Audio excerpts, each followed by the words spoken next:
Tazama Bwana amefanya nini, kila jema hutoka kwa Mungu.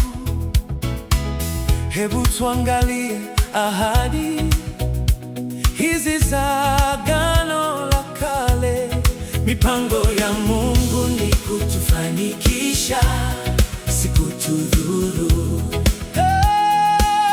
Anataka tuelewe hili, anataka kutubariki mjini na mashambani, mjini na mashambani. Acha tushereheke neema hii.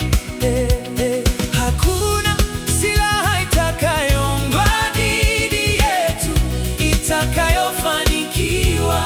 Hii ni ajabu, tushereheke ahadi zake.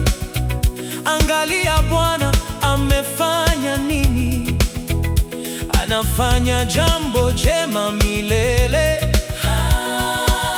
Tangu siku za kale Mungu hujuza sasa kuwa na matunda, akafungua macho ya vipofu, kuwapa matumaini wasio na tumaini, anaponya wagonjwa, kuwafanya kuwa na tija.